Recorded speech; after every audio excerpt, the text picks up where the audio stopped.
అమ్మయ్య, ఇప్పటికైనా నీ మనసు మారినందుకు చాలా హ్యాపీగా ఉన్నానే. నేను అసలు మళ్ళీ నువ్వు మామూలు మనిషిగా మారుతావని అస్సలు అనుకోలేదు నేను. కొన్నిసార్లు మన వాళ్ళ కోసం మారక తప్పదు కదా నిషా. ఇప్పటికే అమ్మని చాలా బాధ పెట్టాను, ఇక బాధ పెట్టదలుచుకోవట్లేదు నేను. సూపర్ సారా, ఇప్పటికైనా కరెక్ట్గా ఆలోచిస్తున్నావు. అంతే చాలు మాకు. ఆంటీతో నైట్ మాట్లాడా, అవి నిన్ను ఇంకేమీ అనరు. సో నువ్వు హ్యాపీగా ఉండు. వీలైతే ఆ సంబంధం గురించి ఒకసారి ఆలోచించు, లేదా ఫ్రెష్గా మళ్ళీ కెరీర్ మొదలుపెట్టు. అప్పుడైనా నీకు కాస్త రిఫ్రెషింగ్గా రిలాక్సింగ్గా ఉంటుంది. అంతేగాని నువ్వు అలా ఇంట్లోనే కూర్చొని ఉండిపోతే ఎప్పుడూ ఏదో ఒక థాట్స్ నేను వేధిస్తూనే ఉంటాయి. నువ్వు ఏ డెసిషన్ తీసుకున్నా ఆంటీ పర్వాలేదని నాకు నిన్న నైటే చెప్పినారు. సో నువ్వు అస్సలు ఫీల్ అవ్వకు. ఒకవేళ కుదిరితే ఆలోచించు ఆ మ్యాచ్ గురించి. అబ్బాయి కూడా చాలా మంచివాడంట, బాగున్నాడంట. సో నువ్వు ఎక్కువ ఆలోచించకుండా ప్రశాంతంగా ఉండు. ఆంటీని ప్రశాంతంగా ఉంచు. ఇది నా చిన్న సజెషన్ అంతే. Let me think Nisha. By the way చాలా థ్యాంక్స్. షెల్టర్ ఇచ్చావు, కంఫర్ట్ చేసావు. నీలాంటి ఫ్రెండ్ దొరకటం నిజంగా నాకు దేవుని మహాకృపే. నీ విషయంలో నేను ఎప్పుడూ దేవునికి రుణపడి ఉంటాను. హే హే, మన మధ్య ఫార్మాలిటీస్ ఏంటి సారా? యు ఆర్ మై బెస్ట్ ఫ్రెండా. కొత్తగా ఈ థ్యాంక్స్లు చెప్పి నన్ను పరాయిదాన్ని చేయకు సారా. నీతో నైట్ హార్ష్గా మాట్లాడినందుకు నాకే కొంచెం బాధగా అనిపించింది. బట్ నువ్వు అర్థం చేసుకున్నావు, అదే నాకు చాలు. నేను ఎప్పుడూ నీ సంతోషమే కోరుకుంటానే. అది నువ్వు అర్థం చేసుకుంటే నాకు అంతకన్నా ఇంకేం కావాలి చెప్పు.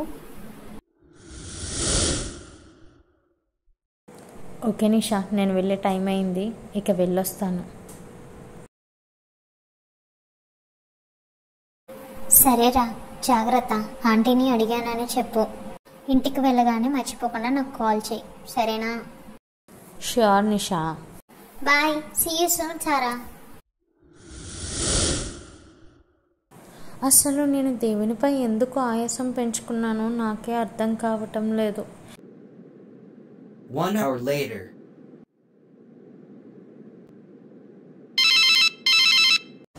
హలో అన్న, ఇప్పుడే ట్రైన్ ఎక్కాను. అందుకే ఇందాక నీ కాల్ అటెండ్ చేయడం కుదరలేదు. అది సరే కానీ ఏంటన్నా అన్నిసార్లు కాల్ చేసినావు? విషయం ఏంటి? Is everything okay? లేదురా, nothing is okay. Shaila divorce కావాలని అంటుంది. నాతో గొడవ పెట్టుకొని పాపని తీసుకుని ఇంట్లో నుండి వెళ్ళిపోయింది. ఇప్పుడు నాకేం చేయాలో అర్థం కావటం లేదురా. చాలా కష్టంగా అనిపిస్తుంది. అయ్యో అన్న, అదేమైనా చాక్లెటా? అడగగానే ఇచ్చేయడానికి? వదిన ఇన్నాళ్ళు బాగానే ఉందిగా, సడన్ గా ఇది అంతా ఏంటన్నా? ఏంటన్నా నువ్వు కూడా మైండ్లెస్ గా మాట్లాడుతున్నావు? నువ్వు చాలా డిస్టర్బ్డ్ గా ఉన్నట్టున్నావు. ఇది కరెక్ట్ టైం కాదు. ఇలా ఆలోచించడం మాత్రం చాలా తప్పు. నువ్వు ఎక్కువ ఆలోచించి నీ బుర్ర పాడు చేసుకుంటున్నావు. ఏంటి తను ఇంత అగ్రెసివ్గా మాట్లాడుతున్నాడు? పబ్లిక్ ప్లేస్లో ఎలా బిహేవ్ చేయాలో కూడా కనీసం మేనర్స్ తెలియదు అనుకుంటా వీనికి. Hey sorry. నా ఫీలింగ్ అర్థమైనట్టుంది. అది కాదు తరుణన్న, నువ్వు ముందు కూల్గా ఉండు. నువ్వే 10 మందికి మాదిరి చూపే పాస్టర్వి, అలాంటిది నువ్వే ఇలా డల్ అయిపోతే ఎలా? శైల వదన వరుస ఇన్సిడెంట్స్తో చాలా డిస్టర్బ్డ్గా ఉంటుంది. అందుకే అంత ఫ్రస్ట్రేట్ అవుతుంది. తనకి కాస్త స్పేస్ ఇవ్వు సెట్ అవ్వడానికి. ఏం అర్థం కావట్లేదురా జోష్. నాకు తన మాటలు వింటుంటే తను చాలా అపార్థం చేసుకుంటుంది అనిపిస్తుంది. అంతేకాదు తను నాతో బ్రతకలేనన్న మొహం మీదే చెప్పేసిందిరా. నీ బాధ నేను అర్థం చేసుకోగలను అన్న, but you are not alone. నేనున్నా, నాకన్నా ఎక్కువగా మనం నమ్మిన దేవుడు మనతో ఉన్నారు. ఆయన జతపరిచిన వారిని మనుషులు ఎన్నటికీ వేరు చేయలేరన్నా. అది నువ్వు జ్ఞాపకం ఉంచుకో. చూడుతానన్నా, నువ్వు మన కాలేజ్లోనే టాప్ స్టూడెంట్వి. నీకున్న టాలెంట్స్కి, నీకు వచ్చిన జాబ్ ఆఫర్స్ అన్నీ వదులుకొని నీ తండ్రి అర్ధాంతరంగా విడిచిపెట్టి వెళ్ళిపోయిన సేవని దేవుని కొరకు నమ్మకంగా కొనసాగిస్తున్నావు. అదే నీ లైఫ్ కోసం నువ్వు వెళ్ళిపోయి ఉంటే ఆ సేవ ఈరోజు నిలబడి ఉండేది కాదు, దేవునికి మహిమ వచ్చేది కూడా కాదు. నువ్వే నాకు చెప్తుంటావుగా, ఏది చేసినా ప్రభు మహిమ కొరకు చేయాలి అని. కేవలం ఆయన మహిమ కోసం భారభరితమైన సేవని ముందుకు కొనసాగిస్తున్నావు.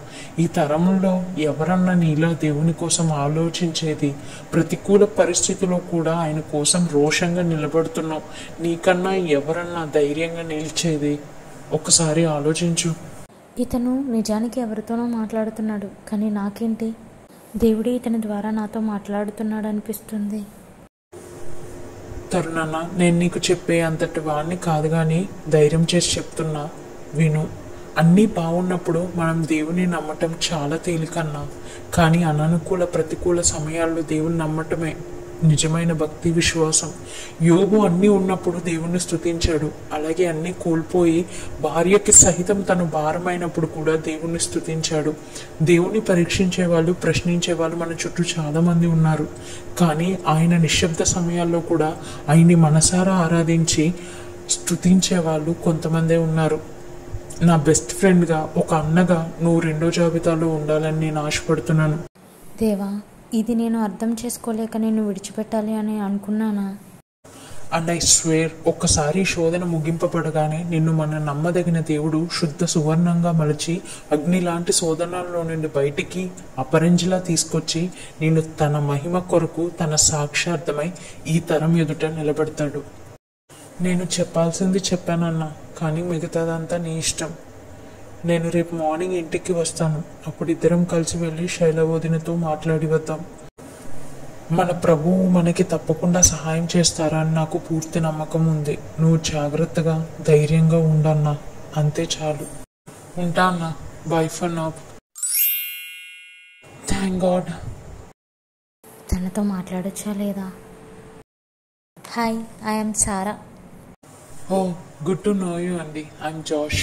Thank you so much for your help Josh garu. అయ్యయ్యో, ఏంటండి మీరు నాకు థ్యాంక్స్ చెప్తున్నారు?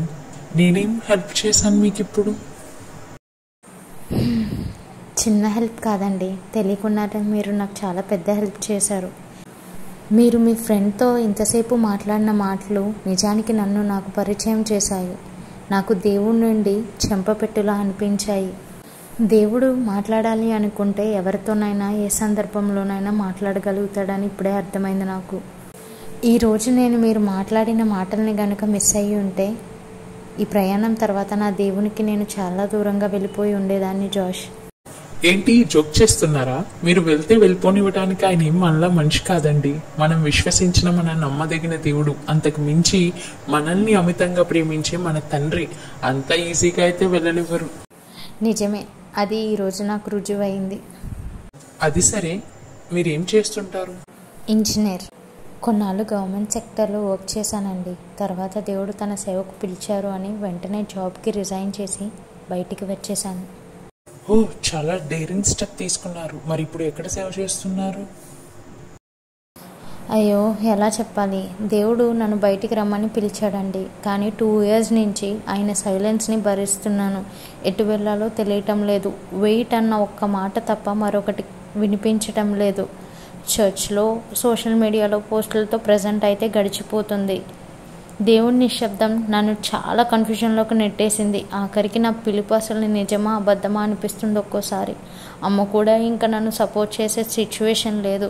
ఒక విశ్వాసతో పెళ్ళికి రెడీ కమ్మని పోరు పెడుతుంది.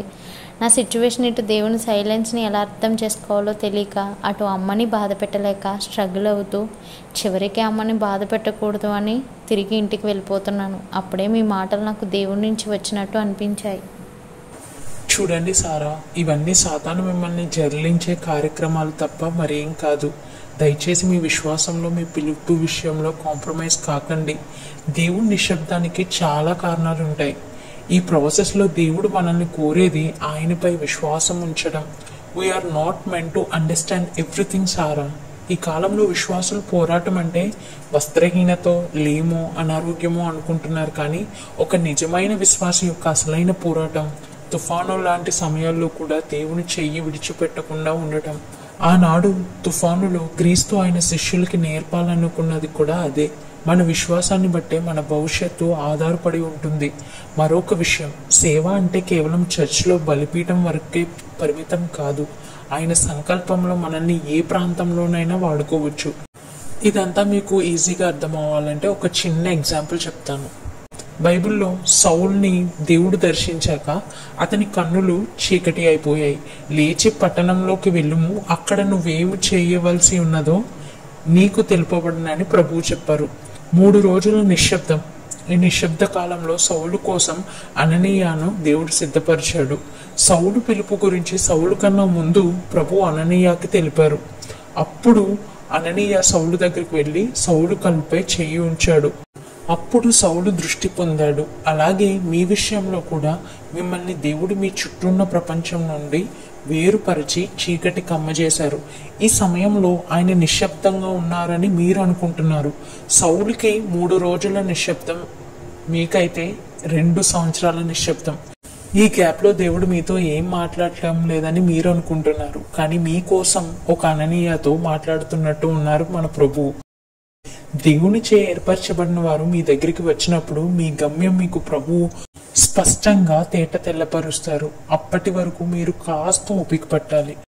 కొంచెం ఇదంతా అర్థం చేసుకోవడానికి కష్టంగా ఉండొచ్చు, కానీ ఇదే నిజం. సారీ టు ఆస్క్ యూ, మీరు పాస్టరా? ఒక వ్యక్తిని బలపరచడానికి చర్చిలో పాస్టరే అవ్వక్కర్లేదండి. హృదయంలో దేవుని వాక్కు, పరిశుద్ధాత్మ సహాయం ఉంటే చాలు. మనల్ని దేవుడు ఎక్కడైనా తన మహిమ సాధనంగా వాడుకుంటారు. మళ్ళీ అడుగుతున్నానని నన్ను తప్పుగా అనుకోకండి జోష్. నిజంగా మీరు ఏం చేస్తారు? I'm little curious to know. చెప్తే నవ్వరు కదా? చచ్చా, అస్సలు లేదు, చెప్పండి. మన దేశ ప్రజలకి మంచి చేద్దామని పాలిటిక్స్ లో ఉన్నాను. వాట్? Are you serious?